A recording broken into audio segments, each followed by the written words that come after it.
ยอแบบนั้นแหละพี่ละว่ะดูนี่น้องยิ้มใครฟังดีความเสียง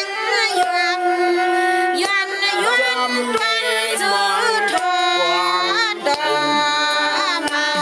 อันไหนเผือกนั่นเดี๋ยวว่าอย่างน่ะเผือกนั่นน่ะเผือกนั่นจ้ะ จะหูเก่งมันนอนอ่ะ รถดีอ่ะ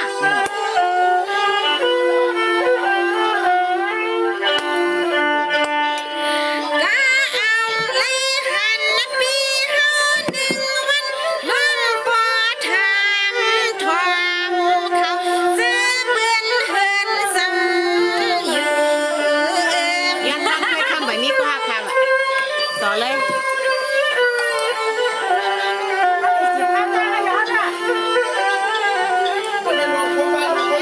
ลองกะกันไปเลยลองอ่ะกะอังลีดังปีหาน้องยิ้มเหวานยวนอันลักเล็บลักดอกเฮากวน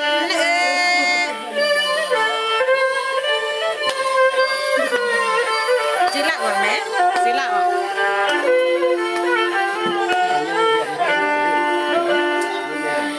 กวางเปื้อคำปีใจละวังน้องปีรวมยองสวงปีหานี่เลยหวางสวงเปียมามวยเลยอยู่ลอยนวลกวาง สวัสดีครับคนสวยสุดๆจ้าขอบคุณค่ะสวัสดีค่ะ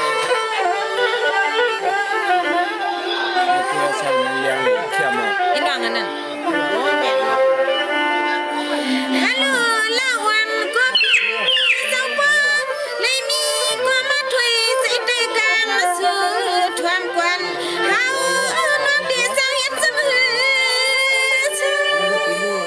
อันโหลดแต่ละเครื่อง60 70เลยแค่นั้นนะ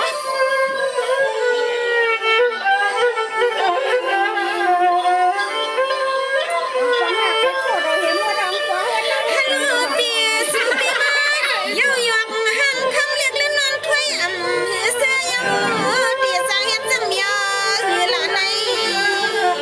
ปีดอนตาปะไผน้องเฮาได้เหมือนบุญขึ้นลูกไผไม่ห่างเลือนได้ละน้อลูกยิ้มเมียเสิร์ฟใส่น้ำไข่นานเกิน ก็ขายให้ส้มค่ะ ใจถอด ได้ถอมยาเสื้อใส่เต้ข่าวเตรียมลืมความสุขของรัฐเลยว่ะพี่ละหวังเฮานะจ้า ด้วยเลือปีน้องวันปีเฮาได้หลงไปเมืองสัว ในคาลองพวกมาเหลียว มั ใน น คะแน น่าน น่าใส่เลี้ยงเดินน้ำถ้วยอันเสือม ย้อนความหักเปียงคุณเลยใส่เมื่อไรจะเลยมีหัวความมันเครื่องเฮานี่แหละการปอถึงเฮา ด้วยเลือปีน้องวันปีหลวงสุดหวังไปเมืองอยู่ไหลคาดว่าฟังเปื่อเฮาเมืองสันจังบริหารมาไหลอันพวดนัวฟังเปื่อละวันปีเฮานั้นหึงวันซื้อสาวมีในสัตว์เสียงห่างคำมาลา ยันเลิกของขาจังในงานเลิกค่ะ มึงไกลว่าอีกวะ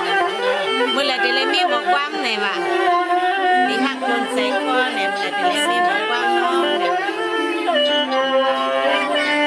ฮัลโหลปีปากว่าหันน้องเฮา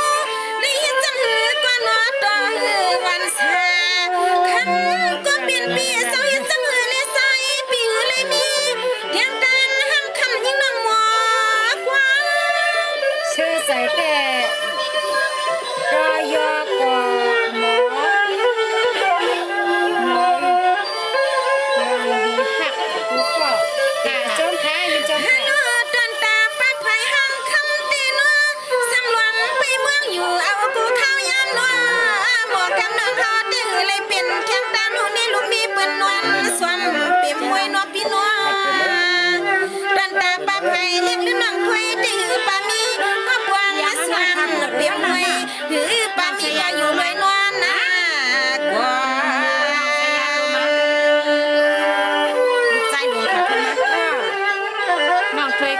ยากเต้น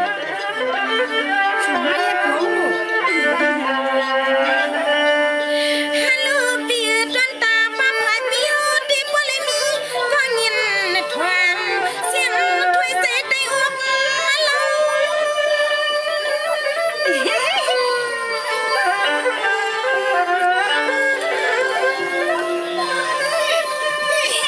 ฮัลโหลปีจนตาป้าพายน้องเฮาตีบ่เลยเปลี่ยนสีดำขี้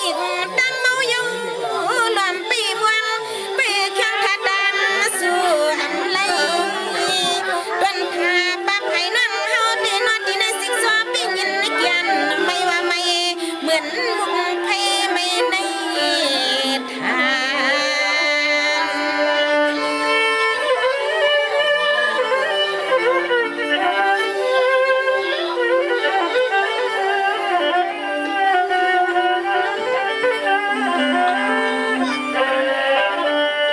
ฮัลโหลปีเห็นสังเดียวในนอนปีมเลยสู่ปีมัน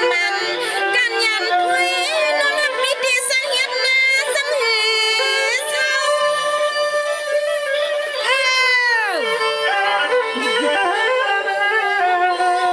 ดีทองเตี้ยค่ะคุณผู้ชมค่ะ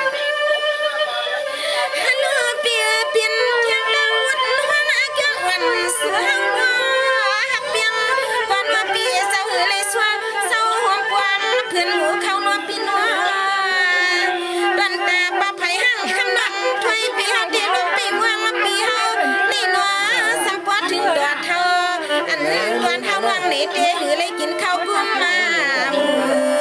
หวังเปิดคำปีเฮาทำว่าลืมบ่วางรวมเพื่อนน่าอยู่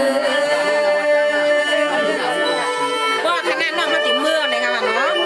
ไม่สู้ลูกว่าคณะไม่สู้ลูกว่าค่ะไม่สู้คณะไม่สู้ลูกว่าคณะ